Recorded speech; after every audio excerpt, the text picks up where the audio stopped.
मैंने कहा देखो ये इनकी लड़की को है ना, आज 4 साल से परेशानी है, रात को सोती नहीं है, बालें खींचती है, नोचती है, रोती है, चिल्लाती है, कहीं ना कहीं सर पटकती है।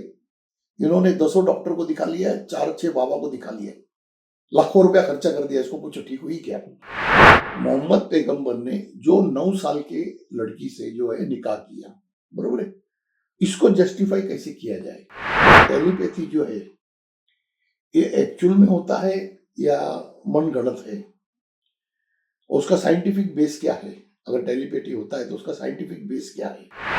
अभी जैसा मैं हूं, अगर कोई क्वेश्चन आ जाता है तो मैं बाबा के साथ में 1 मिनट के अंदर मेरा लिंक लग जाता है और मेरे को जवाब भी मिल जाता है और मैं ये बता भी देता हूँ आगे किसी को। किसी जन्म का, किसी इंसान का अगर कोई काम बाकी रह गया है तो उसकी आत्मा जो है ना उसी काम के लिए भटकती रहती है।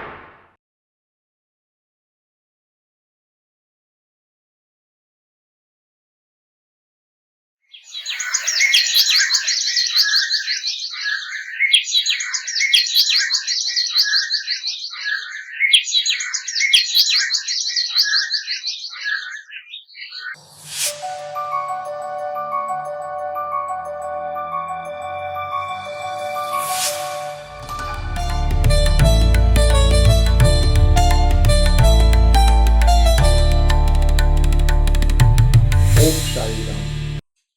आज फिर आप सबका प्रवीण टक्कर अमानव फाउंडेशन चैनल में स्वागत है। पिछले एपिसोड में कुछ कमेंट के क्वेश्चन आए थे तो मैंने कहा आज उनका आंसर दे देता हूँ, तो उससे उनको भी अच्छा लगेगा और कुछ लोगों को नया जानने को मिलेगा।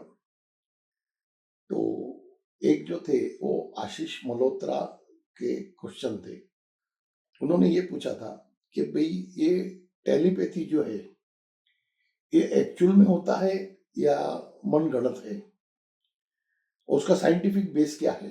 अगर टेलीपैथी होता है तो उसका साइंटिफिक बेस क्या है? तो टेलीपैथी जो है ना वो होता है। अब उसका साइंटिफिक बेस जो है ना वो मैं आपको समझाता हूँ। जैसे अभी समझो, मानो हम इस ऑफिस में बैठे हैं, ठीक है, अगर हमने हमारे मोबाइल में अगर नेट ऑन किया तो यहाँ तो हमें कहीं दिख नहीं रहा है ऑफिस में कोई इंफॉर्मेशन हवे में, मगर वो नेट पकड़ लेता है। क्यों पकड़ लेता है? क्योंकि नेट जो है ना वो उस फ्रीक्वेंसी के साथ में अपनी फ्रीक्वेंसी मिला लेता है। जैसे एक सैटेलाइट है, सैटेलाइट के साथ में मोबाइल कनेक्टेड है। जब इसकी फ्रीक्वेंसी हमने नेट ऑन कर दिया, जो सैटेलाइट में इंफॉर्मेशन है वो हमारे को मोबाइल में दिखने लगता है। उसी तरह जब कोई इंसान अगर अपनी फ्रीक्वेंसी उस लेवल तक ले जाता है कि जब वो किसी भी इंसान के साथ अपनी बातें कर सकता है टेलीपैथी से, वो उसका इंफॉर्मेशन जान सकता है, अपना इंफॉर्मेशन वहां पे भेज सकता है। इतना ही है कि वहां पे भी उसकी टेलीपैथी जो है ना वो उस लेवल तक होना चाहिए, यानी उसकी फ्रीक्वेंसी होना चाहिए उस लेवल तक।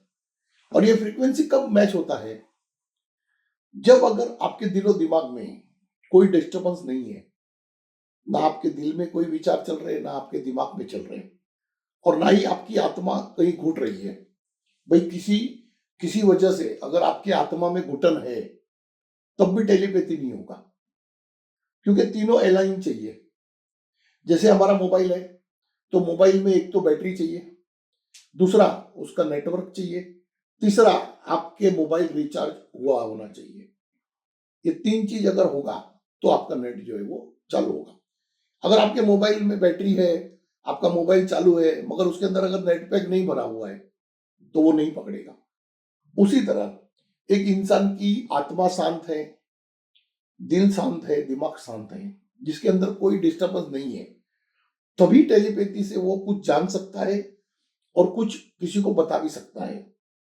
और ये टेलीपैथी सिर्फ इंसानों में होता है ऐसा नहीं है।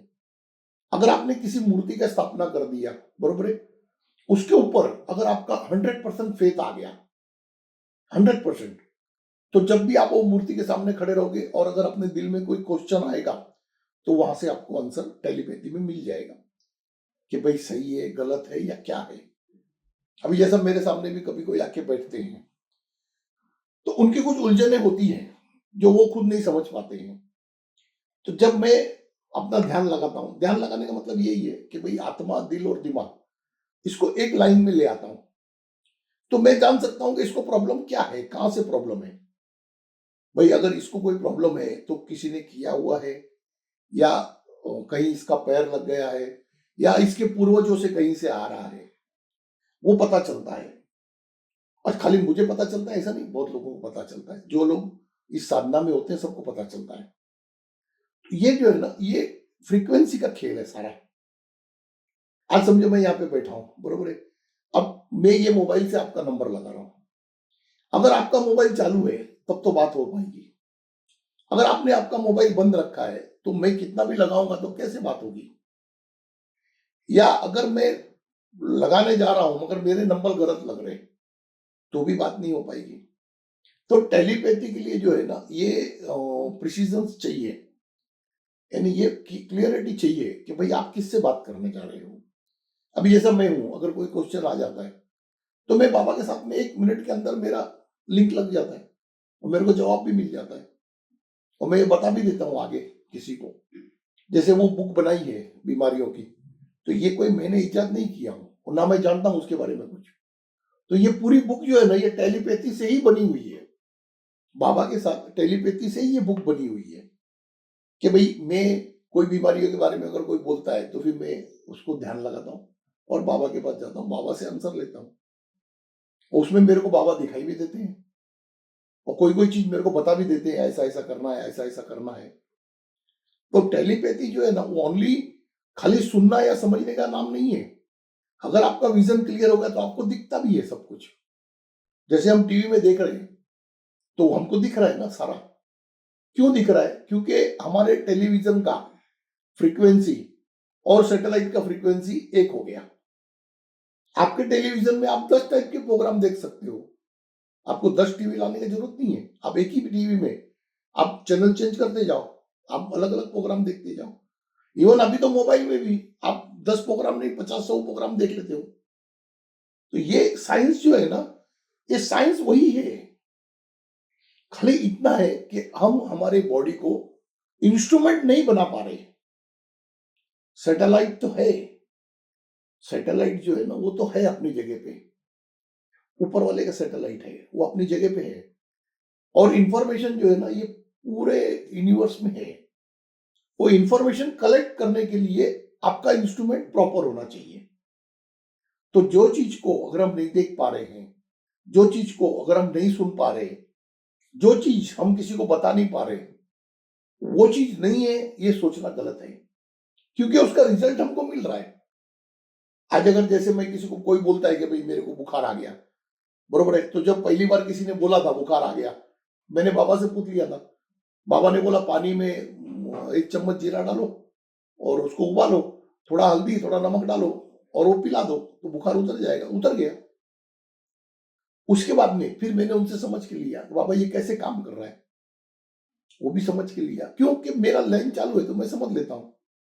उसी तरह बहुत से लोग हैं जो आज भी भगत हैं, जो मंदिर में बैठ करके जो है ना वो भगवान के साथ बातें कर लेते हैं।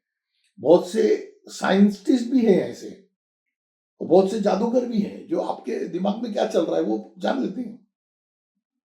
भाई आपके दिमाग में क्या चल रहा है वो जान लेते हैं। कैसे जान लेते हैं? क्योंकि वो उस स्टेज तक गए हैं कि वो आपका माइंड रीड कर लेते हैं। तो ये टेलीपैथी में सिर्फ सुनना या दिखना ऐसा नहीं है। टेलीपैथी में आप बहुत सी चीजें लिखी हुई भी पढ़ सकते हो। भाई अगर किसी के जेब में कोई नोट पड़ा है तो उसका नंबर आप बता सकते हो। भाई अगर किसी ने आंख में पट्टी बांध दिया और बुक रख के बुक भी पढ़ सकते हैं। आज तो बहुत बच्चे लोग प्रैक्टिस कर रहे हैं।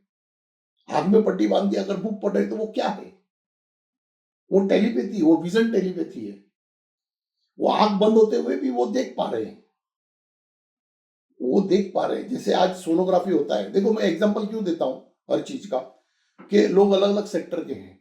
जैसे सोनोग्राफी होता है, बरोबर है। आपके पेट के ऊपर घुमाते हैं, आपके पेट के ऊपर घुमाते हैं, वो पेट के अंदर का देख लेते हैं। कैसे देख लेते हैं? देख कैसे लेते हैं? जबकि ना तो उसके अंदर कोई कैमरा है और ना तो यहाँ पे आपका पेट फटा हुआ है। तो कैसे देख लेते हैं? वो एक वेव्स छोड़ते हैं। साइंस में जो है ना एक वेव्स छोड़ते हैं, और वो वेव्स जब रिबाउंड होता है उससे एक पिक्चर क्रिएट होता है कि भाई कोई वेव्स 1 मिलीमीटर में रिबाउंड हुआ, कोई 2 मिलीमीटर में हुआ, कोई 5 मिलीमीटर में हुआ, तो वो जो है ना वो डिजाइन बन जाता है, वो एक पैटर्न डिजाइन होता है। वो पैटर्न जो है ना वही विजन विजन में दिखता है, विजिबल। हाँ भाई ये पेट के अंदर ये है, ये है। भाई टेक्नोलॉजी तो उतना आगे है भाई। आज जैसे वो मशीन होता है जिसके अंदर हम अल्ट्रासाउंड करते हैं, जिसके अंदर आदमी को डालते हैं, पूरा का पूरा एमआरआई। एमआरआई क्या है? एमआरआई में टेलीपैथी है। वो मैग्नेटिक वेव्स छोड़ता है, वो वेव्स जहां से रिबाउंड हो रहा है उसका वो पिक्चर क्रिएट करता है। ये मैं साइंस, जो आपने क्वेश्चन पूछा साइंस में समझाना है, तो ये इसकी साइंस है। जैसे अभी मैं अगर बाबा से टेलीपैथी करता हूं, तो मैं पहले मेरे यहां से फ्रीक्वेंसी भेजता हूं। वो फ्रीक्वेंसी जो है ना वो वहां पे जाके रिबाउंड होती है। वो जब, अच्छा वहां पे रिसीवर है, तो वो फ्रीक्वेंसी रिसीव करके जो है ना वो अपनी फ्रीक्वेंसी छोड़ता है, जो मेरे ब्रेन में आकर के एक पिक्चर बनाती है। या पिक्चर बनाएगी, या साउंड बनाएगी, या कभी कभी तो वीडियो भी बनाती है। पूरा का पूरा देख सकता हूँ। अच्छा ऐसा जरूरी नहीं है कि बाबा के पास ही जाकर के देख सकता हूँ। बहुत बार तो लोग मेरे सामने बैठे होते हैं, मैं उनका घर देख लेता हूँ, उनके घर का कमरा देख लेता हूँ। क्यों? क्योंकि मेरी फ्रीक्वेंसी वहां जाती है, वहां पे रिपोर्ट होकर के पिक्चर बनाती है। अच्छा बातें भी सुन लेता हूँ कभी कभी किसी की, भाई यहाँ से 1000 किलोमीटर लंबा होगा, तब भी देख लेता हूँ, बातें भी सुन लेता हूँ। क्यों होता है? क्योंकि यूनिवर्स एक है, और पूरे यूनिवर्स के अंदर जो है ना मैग्नेटो फ्रीक्वेंसी चल रहा है। वो उधर आप उसको जहां भी आप ट्यून अप करोगे, तो वहीं से आपको अगला समझ में आ जाएगा। भाई आप जिसके बारे में सोचोगे वो वहां तक पहुंच जाएगा सोच।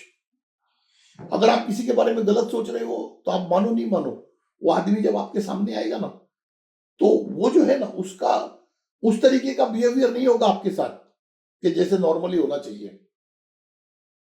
अगर आप किसी के बारे में अच्छा सोच रहे हो और वो कितने भी गुस्से में आपके तरफ आ गया, मगर आपकी जो सोच है ना उसकी एक फ्रीक्वेंसी है, वो उसका सोच बदली कर देगा।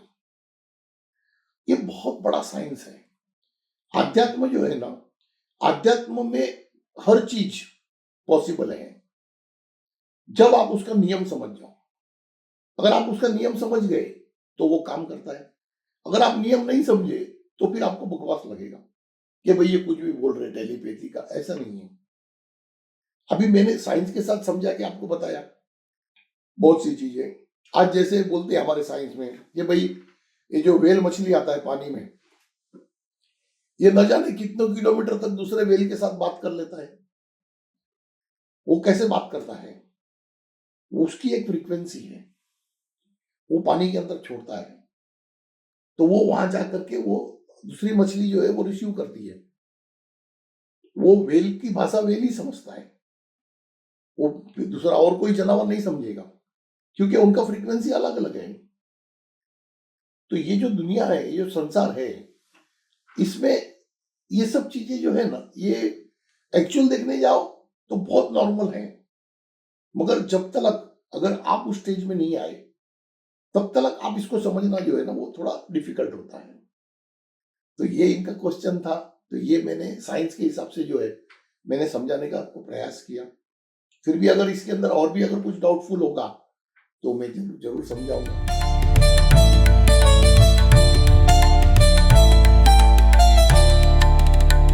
श्री कुमार करके एक क्वेश्चन आया था मुझे। वो ये जानना चाहते थे कि देखो अभी ये थोड़ा कास्ट के ऊपर जा रहा है, मगर मैं जो है ना मैं आपको साइंस के हिसाब से समझा रहा हूँ। हर कास्ट जो है ना वो साइंटिफिकल ही बना हुआ है। ये दुनिया में ऐसा कोई चीज नहीं है जो बगैर साइंस का है। उसको साइंस के साथ आप जोड़ के समझो, तब आपकी समझ में आएगा कि भाई ये क्या हकीकत है। तो इन्होंने एक बताया था, पूछा था कि भाई जैसे इस्लाम में है राम रहीम एक है, ऐसा सब बोलते हैं, मगर उसके अंदर जो भी मोहम्मद पैगंबर ने जो भी कार्य किए, क्या उसको हम जस्टिफाई कर सकते हैं? कैसे करेंगे जस्टिफाई? भाई उन्होंने एक 9 साल के लड़की के साथ में उन्होंने निकाह किया, उसे कैसे जस्टिफाई करेंगे? और दूसरा, वो जो काफिर बता रहे हैं अदर देन मुस्लिम को, वो क्या है, वो जानना चाहते हैं। तो ये मेन बेसिकली इनका ये दो क्वेश्चन है।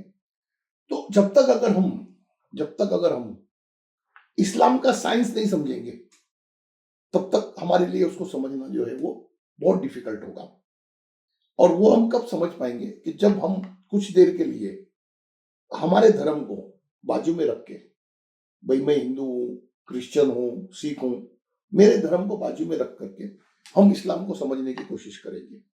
क्योंकि उन्होंने लिखा भी है कि भाई आप पिछले जन्म में इस्लामिक थे और उस टाइम पे बच्चों को पढ़ाते थे, तो आप अच्छी तरह से समझा पाओगे।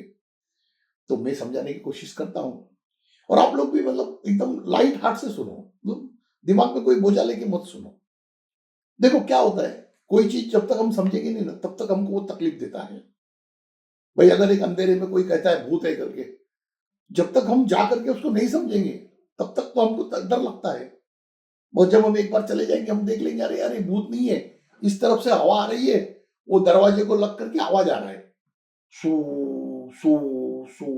मगर जब तक हम वहां पे जाएंगे नहीं, तब तक हमको कैसे पता चलेगा। ऐसी बहुत सी चीजें हैं जो हमको डराती हैं दुनिया में। मगर जब हम उसके करीब जाएंगे, जब हम करीब जाकर के उसकी हकीकत जानेंगे, ऐसी आज भी बहुत सी जगह है कि जिधर बिल्डिंगों में रूम रूम में आदमी जा नहीं रहे। क्यों? बोले रात में आवाज आ रहा है उसके अंदर से। अरे भाई रात में आवाज क्यों आ रहा है, वो तो देखो, कहीं खिड़की में, कहीं दरवाजे में कोई छेद रह गया होगा, जिसके अंदर से हवा चलती है सर्टन टाइम पे, तो वो विसिल करता है। जैसा हम आज विसिल बजाते हैं, अगर हम फूक मारते हैं तो सुर सुई अलग अलग बजता है। तो अगर वो होल छोटा बड़ा होगा तो वो अलग अलग तरीके से बजेगा। तो उसको समझना जरूरी है। तो आज हम बात करते हैं इस्लाम की।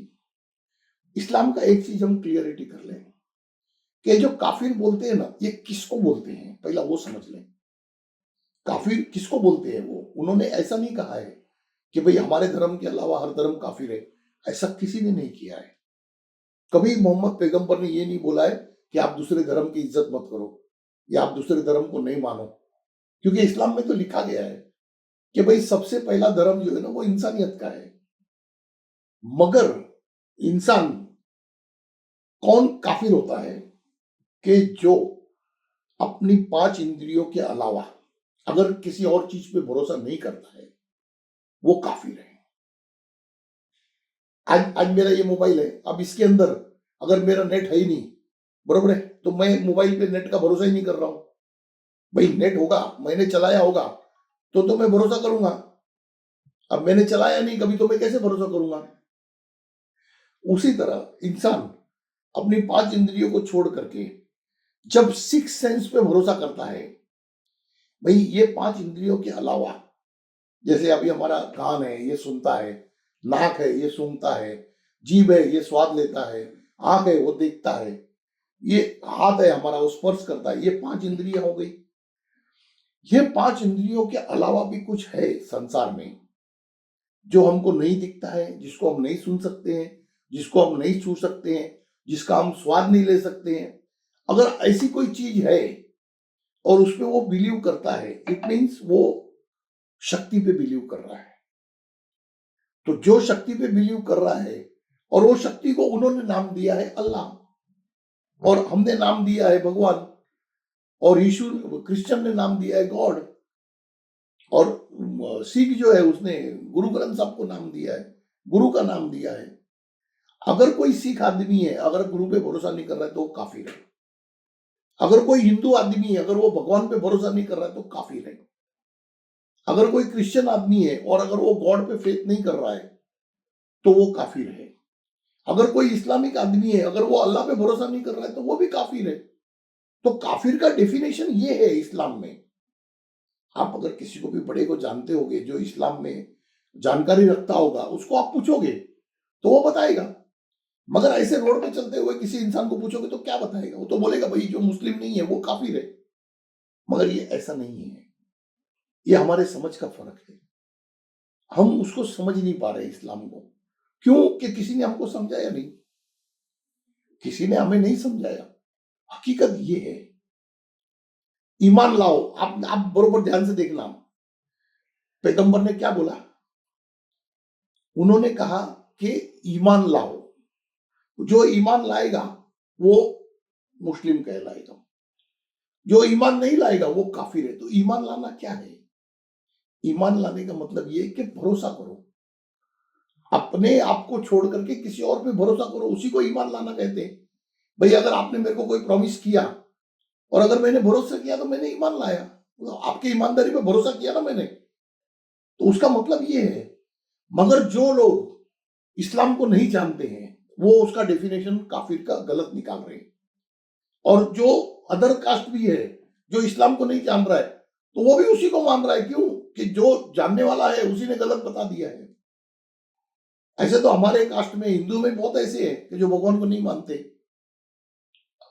आज है ना, आपके तो सामने है, आज देखो सब चंदा चोरी कर रहे हैं, ये कर रहे हैं, क्या कर रहे हैं फिर? उनको कहाँ भगवान को मान रहे हो? उनको कहाँ भगवान का डर है? भगवान का डर उसको है जिसको भगवान को मानता है। जो जो मानता ही नहीं है उसको क्या डर है? हर कास्ट में, सिर्फ इस्लाम में नहीं। तो ये जो काफिर का जो एक क्वेश्चन था उसका ये क्लेरिफिकेशन है। भाई काफिर वो है जो अपने जिस्म के पंच इंद्रियों को छोड़ करके अगर किसी और पे भरोसा नहीं करता है, यानी और किसी पे ईमान नहीं लाता है। अच्छा, ईमान लाने के लिए भी क्यों बोला मोहम्मद पैगंबर ने?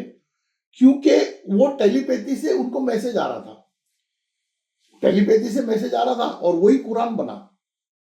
तो वो उसी पे ईमान लाने को बोल रहे थे कि भाई तुम भरोसा रखो, जो मैं बता रहा हूं ना वो मेरे को किसी और ने बताया है, और उसको नाम उन्होंने दिया अल्लाह। जिस तरह से आज अगर मेरे को बाबा कुछ बताते हैं, बरोबर है, तो मैं भी उनको एक नाम दिया कि भाई मेरे को बाबा बता रहे। हो सकता है और भी कोई फ्रीक्वेंसी भी बताती होगी, मगर उसको एक सिंबॉलिक नाम दे दिया मैंने, बाबा बता रहे। क्यों? कि मैं उनको मानता हूं, मैं उन पे ईमान लाता हूं। ईमान लाना है, मैं उन पे भरोसा करता हूं। अगर किसी पे भरोसा करते हो तो उसका भी मतलब ईमान लाना ही हो गया।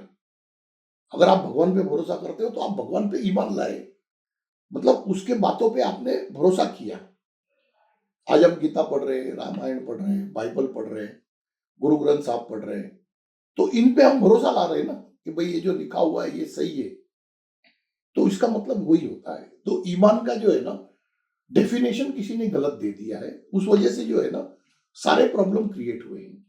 इतना ही नहीं, आप एक ही धर्म में देखो ना, एक ही धर्म में आज सिया किसी को मान रहा है, सुन्नी किसी को मान रहा है, और कोई किसी को मान रहा है।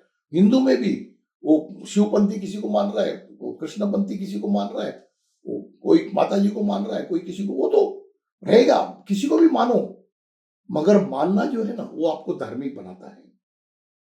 उसी तरह अगर आप ईमान लाते हो किसी पे तो वो आपको इस्लामिक बनाता है, वो आपको इस्लाम की इजाजत देता है अंदर आने की। हम किसी भी भगवान को माने तो हमको धार्मिक मानते लोग।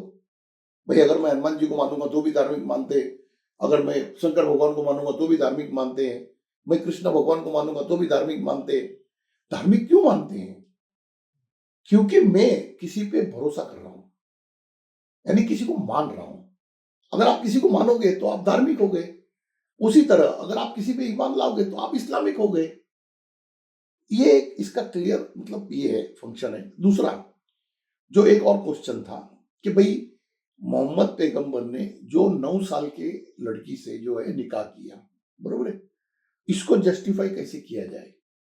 तो क्या होता है कि दुनिया में जो चीज हमारे नजर के सामने है वो तो है, मगर जो चीज हमारे नजर के सामने नहीं है वो भी है।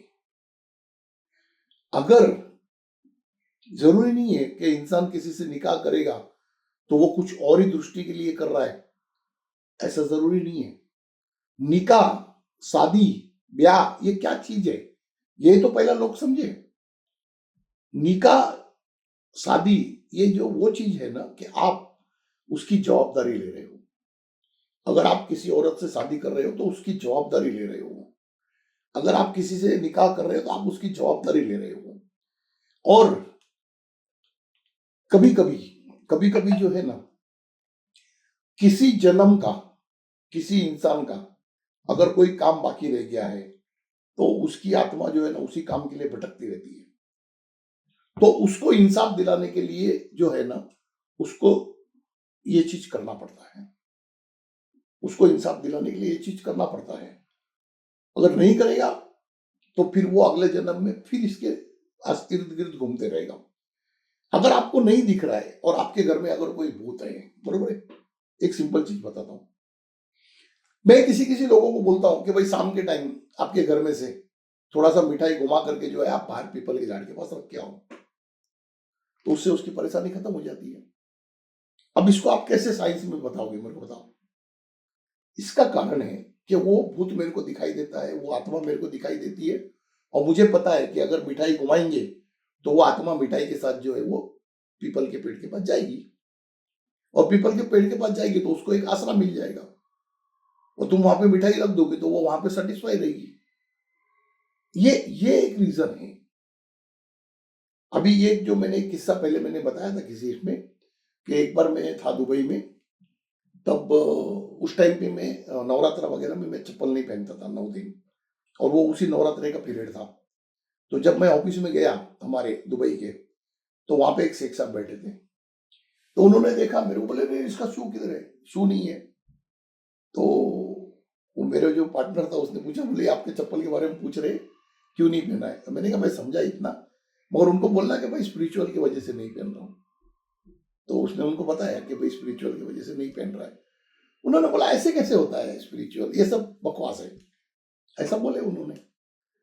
तो अच्छा वो क्या होता था कि वो जो हमारा जो फ्रेंड था ना, मतलब पार्टनर समझो, वो अरबी वगैरह जानता था, तो उसने मेरे को बताया, बोले ये सब बोलते हैं बकवास है। अभी देखो बाबा है, बाबा जो है ना वो प्रचिति देते हैं, तो 2 मिनट में मुझे पता चल गया कि भाई इसकी लड़की को परेशानी है। तो मैंने मेरे उसको बोला, जो टोलानी करके थे हमारे सिंधी पार्टनर थे, मैंने कहा देखो ये इनकी लड़की को है ना आज 4 साल से परेशानी है, रात को सोती नहीं है, बालें खींचती है, नोचती है, रोती है, चिल्लाती है, कहीं ना कहीं सर पटकती है। इन्होंने 10 डॉक्टर को दिखा लिया है, 4-6 बाबा को दिखा लिया है, लाखों रुपया खर्चा कर दिया, इसको पूछो ठीक हुई क्या। तो चमक गया एकदम, उसने उसको समझाया वो भाषा में, बोले तुम्हारी लड़की को कुछ परेशानी है, ये बोल रहे हैं रात को सोती नहीं, ऐसा नहीं वैसा नहीं। वो अरब भी परेशान हो गया, बोले ये कैसे जान रहे हैं। तो मेरे को बोले आपने कैसा जाना, मैंने कहा चप्पल नहीं पहनता हूँ इसलिए जान लिया। तो उन्होंने फिर उसको पूछा कि भाई कोई इलाज है क्या इनके पास। तो मेरे को पूछे, बोले यही इलाज है, मैंने कहा है देता हूँ। मैंने कहा एक काम करो, और शाम के टाइम आप घर जाओगे तो जब ना दिन होगा ना रात होगा, उस टाइम में एक कटोरे में दही ले लो, और उसके अंदर चीनी का पाउडर मिला दो, और अच्छी तरह घोटो वो लड़की के सामने रख के, ताकि उसकी जो खुशबू आती है ना दही और शक्कर की, वो उसके नाक में जानी चाहिए। और बोले ठीक है, मतलब वो उसके सामने घुमाओ थोड़ी देर, एक 15-20 मिनट, उसके बाद में उसको ले जाकर के आपके घर से बहुत दूर कहीं वीराने में छोड़ के आओ। बोले ठीक है, बोल दिया, बात हो गई उनकी। अब उन्होंने भी भरोसा कर लिया, क्योंकि परेशान तो थे, 4 साल से परेशान थे, और किसकी बेटी अगर रात को नहीं सोएगी, चिल्लाएगी, रोएगी, तो कौन बाप जो है उसके दिल में तकलीफ नहीं होगा। तो वो भी तो बहुत परेशानी में थे, तो उन्होंने तो तुरंत घड़ी वड़ी देखा और टाइम पे निकल गए। दूसरे दिन सुबह मैं होटल में था, और लकीली वो दिन जो था वो शुक्रवार का था, जुम्मे का दिन था। मेरा क्या होता है, मैं हर किसी को मानता हूँ, हर किसी पे ईमान रखता हूँ, तो मैं शुक्रवार के दिन जो है सुबह में मैं मेरी इस्लामिक इबादत चलती है, तो मैं बैठा हुआ था इबादत में। वो बट नेचुरल है, देखो आप जो चीज करोगे ना उसके हिसाब से आपको ड्रेस रखना पड़ता है। तो मैंने भी टोपी वो लगाया था, और हाथ पैर वजू बना करके बैठा था इबादत में। ये सुबह सुबह 9:30 बजे मेरे पार्टनर को, उसको मतलब जिसके ऑफिस में था, उसको लेकर के मेरे होटल में आ गया। तो जो दूसरे लोग थे हमारे साथ होटल में, उन्होंने दरवाजा खोले तो अंदर आया, तो उन्होंने देखा तो मैं हॉल में बैठा था इबादत में। तो वो देखने लगा इबादत में बैठे हैं करके। फिर बाद में जब इबादत खत्म हुई तो मिले मेरे से, तो जो मेरे पार्टनर थे उन्होंने बताया, बोले प्रवीण भाई कल पहली बार ऐसा हुआ, रात को ये दही छोड़ने गए और आने तक इनकी बेटी सो गई थी, कोई परेशानी नहीं हुई, ना उन्होंने रात में जगी, 4 साल के बाद सोई रात में, नहीं तो दिन में सोती थी, रात में तो चिल्लाती थी। बोले पूरी रात सोई, और अभी जब ये आए ना तभी भी वो मतलब फ्रेश थी एकदम। तो बोले ये आपसे मतलब आपको थैंक यू करने के लिए आए हैं। मैंने कहा कोई बात नहीं है। तो बाबा ने किया, मैंने नहीं किया। फिर उन्होंने उनको बोला, बोले ये तो इस्लामिक है, हमारी इबादत कर रहा है। तो उन्होंने बताया, बोले इस्लामिक नहीं है, ये साईं बाबा का फॉलोअर है, ये सब धर्म की इबादत करते हैं। तो एकदम सोच में पड़ गया। फिर बोले मैं आपके लिए क्या कर सकता हूँ? तो मेरे को पूछे, बोले आपके लिए क्या कर सकता हूँ? मैंने कहा देखो मेरे लिए कुछ मत करो, अगर आपको इस चीज पे भरोसा हो गया ना, तो हो सके तो गुरुवार के दिन आप भी मत पहनो जूता। बोले नहीं पहनूंगा। ये उन्होंने वादा दी है। फिर उसके बाद तो खैर मेरी मुलाकात हुई नहीं, और बाबा करेंगे। अरे जिसकी बेटी बगैर किसी खर्चे के या बगैर किसी परेशानी के ठीक हो गई, वो तो ईमान लाएगा ना, उसी को ईमान लाना कहते हैं। उसका ईमान बाबा पे आया, उसका ईमान भले वो इस्लामिक है, भले वो अरब है, मगर उसका बाबा पे ईमान आया। तब देखो क्या होता है, इंसान जब तक किसी चीज को नहीं जानता है, तब तक उसके दिलो दिमाग में गलत फहमियां रहती हैं। तो इसीलिए कहना ये है ना कि कोई भी चीज, चाहे वो साइंटिफिक होवे, चाहे वो धार्मिक होवे, या जो भी चीज होवे, जब तक अगर आप उसको आजमा नहीं लेते हो, जब तक आप उसको पूरी तरह समझ नहीं लेते हो, तब तक उसके बारे में कुछ अपना ओपिनियन बनाना या अपनी कोई धारणा बनाना, वो जो है ना, वो उतना ही गलत है जितना अंधविश्वास। अंधविश्वास उसी को बोलते हैं। अंधविश्वास बहुत गलत है। तो ये जो है ना, ये जो दो क्वेश्चन थे उनके, उसका ये एक्सप्लेनेशन है। बाबा करेंगे तो आपके भी समझ में आ जाएगा, और आपका भी देखने का नजरिया बदल जाएगा। हर धर्म को, हर इंसान को, हर कार्य को देखने का आपका नजरिया बदल जाएगा। ठीक है, आज के लिए इतना काफी है। ओम शाई राम, ओम शाई राम, ओम शाई राम, ओम शाई राम। आज कुछ ऐसी बात आपसे करनी जरूरी है कि जो भी मैंने नंबर्स वगैरह दिया हुआ है, तो उसके ऊपर आप लोगों के मैसेज आते हैं, मगर मेरी थोड़ी सी मजबूरी ऐसी है कि मैं अपने बिजनेस में थोड़ा बिजी रहता हूँ, और जो रिकंस्ट्रक्शन ऑफ यूनिवर्स का जो काम चल रहा है, रिस्ट्रक्चरिंग का, उसके अंदर भी टाइम देना पड़ता है। और इन सब प्रॉब्लम्स की वजह से जो है, तो मैं आपका टाइम पे जवाब नहीं दे पा रहा हूँ, और वो मुझे भी अच्छा नहीं लग रहा है, क्योंकि लोगों के बहुत मैसेज आ रहे हैं, फोन आ रहे हैं। तो मेरा आपसे एक ही रिक्वेस्ट है कि भाई अगर आपका कोई भी क्वेश्चन है, तो मैक्सिमम क्वेश्चन जो है ना, वो मैंने वीडियोस में भी मैंने एक्सप्लेन कर दिया हूँ, और बुक्स में भी है। जो बीमारी की एक बुक रिलीज हो गई है, अभी सेकंड भी हो रही है, तो उसके अंदर आप देख लीजिएगा। अगर उसके अंदर मिल जाए, अगर नहीं मिलता है, तो मैंने एक काम कर लिया हूँ कि हर महीने में जो है ना, 2 से 3 दिन का शिविर जो है ना, वो कहीं ना कहीं लगाऊंगा। अगर कहीं नहीं भी होगा तो बॉम्बे में तो होगा ही होगा, हर महीने में शिविर होगा। तो एक रिक्वेस्ट है कि अगर आपके क्वेश्चन के आंसर मेरे वीडियो में नहीं मिले या बुक्स में नहीं मिले, तो फिर आप शिविर में आकर के मुझसे पर्सनली मिलिएगा। वो क्या रहा है कि लोग जो है ना, जो मैंने ऑलरेडी एक्सप्लेन किया हुआ है, वो भी क्वेश्चंस आ रहे हैं। और एक दूसरा है कि जिसका भी कोई नेगेटिविटी का होता है, तो वो फोन के ऊपर और मैसेज के अंदर इतना क्लियरिटी नहीं मिलता है मुझे, तो फिर वो बार बार फोन करते हैं, बार बार मैसेज आता है। तो इसके लिए एक रिक्वेस्ट है कि अगर आपका कोई ऐसा क्वेश्चन है कि जो मेरे एपिसोड्स में नहीं मिल रहा है या बुक्स में नहीं मिल रहा है, तो फिर आप जो है ना, शिविर में आप अपॉइंटमेंट लेकर के आइए। तो वहां पे जो है ना, मैं आपको अच्छी तरह सलाह दे पाऊंगा और अच्छी तरह आपको एक्सप्लेन कर पाऊंगा। ठीक है, तो क्या है कि बोलने को मुझे भी बुरा लग रहा है, मगर मैं समय नहीं दे पा रहा हूँ। मैं वीडियो मोबाइल खोल करके देख ही नहीं पा रहा हूँ, वर्कशॉप इतना बिजी होता हूँ, नहीं देख पा रहा हूँ। अच्छा, एक बार आंसर देना चालू करता हूँ, तो उसके बाद में जो है ना, फिर वो कितना टाइम लग जाता है पता नहीं चलता है, और फिर बाकी सारे काम जो है ना, वो अटक जा रहे हैं मेरे। हाँ, अभी कुछ दिनों के बाद, 1-2 साल के बाद में, जब अगर मैं परमानेंटली रिटायर हो जाऊंगा, मेरे काम खत्म हो जाएंगे, तो उस वक्त मैं कोशिश करूंगा ज्यादा से ज्यादा आप लोगों को जवाब दूं, ज्यादा से ज्यादा आप लोगों को मैं इंटरटेन करूंगा, ज्यादा से ज्यादा मिलूंगा आपसे। तो तब तक के लिए थोड़ा मेरे को माफ कीजिएगा। आप आपके आंसर जो है वो मेरे वीडियो में या बुक में देख लीजिएगा, नक्की मिल जाएंगे, डेफिनेटली बाबा आपको दिला देंगे। क्योंकि मेरी वीडियो बहुत है, भक्ति प्रभा चैनल के भी हैं, मेरे इनके अपने अमानवा फाउंडेशन के चैनल पे भी हैं। तो उसमें से आपको बिल्कुल मिल जाएगा आपका आंसर। ठीक है, ओम शाई राम।